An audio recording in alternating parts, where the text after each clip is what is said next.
Young tiger NTR tasty biryani cook, అందులో ఎలాంటి doubt లేదు. తారక్ బిర్యానీకి సెలబ్రిటీలు ఎంతోమంది అభిమానులు ఉన్నారు.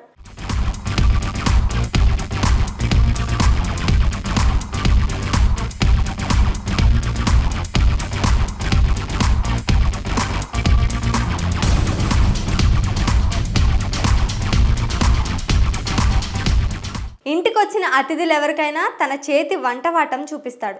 చికెన్, మటన్ బిర్యానీలు తానే స్వయంగా వండి వడ్డిస్తాడు.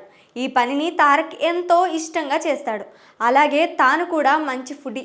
ముక్క లేనిదే ముద్ద దిగదు, బిర్యానీ లేనిదే వారం గడవదు. అంతేకాదండో, తారక్ ఓ కర్రీ స్పెషలిస్ట్ అన్న సంగతి ఆలస్యంగా వెలుగులోకి వచ్చింది. పైనాపిల్ కర్రీ చేయడంలో తారక్ స్పెషలిస్ట్ అని తన స్నేహితుడు రాజీవ్ కనకాల తెలిపాడు. తారక్ వండిన ఆ కర్రీ టేస్ట్ చేస్తే మళ్ళీ మళ్ళీ అడగాలనిపించే రుచిగా చేస్తాడన్నారు. ఈ రెసిపీ తారక్కి మాత్రమే తెలుసు అన్నాడు. ఈసారి కలిసినప్పుడు తారక్ని ఆ రెసిపీ ఏంటో యూట్యూబ్లో పెట్టమంటానని అన్నారు. దీంతో తారక్ అభిమానులు ఆ పనేదో తొందరగా చేయండి సార్ అని పోస్టులు పెడుతున్నారు. పైనాపిల్ కర్రీ చేయడం అన్నది ఇంతవరకు ఎక్కడా వినలేదు. తారక్ అందులో స్పెషలిస్ట్ అంటే ఇంకా చాలా వంటకాలు తెలిసే ఉంటాయి. నాన్ వెజ్ వంటకాలు తారక్ ఎంతో ఇష్టపడి వండుతాడు. వాటిని అంతే గొప్పగా ఆస్వాదిస్తాడు కూడా.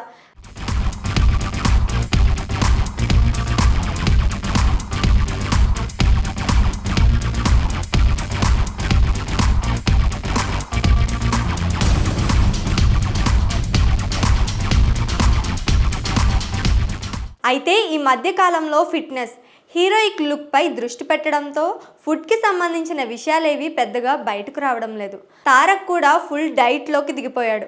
సినిమాల కోసం తప్పడం లేదు. బరువు తగ్గాలంటే తారక్ చెప్పే గొప్ప చిట్కా ఒక్కటే: తిండి మానేస్తే బరువు తగ్గుతాం, రోగాల బారి నుంచి తప్పించుకుంటామంటున్నాడు. ఇది నిజమైతే అన్నిటికీ నాలుకే శత్రువు.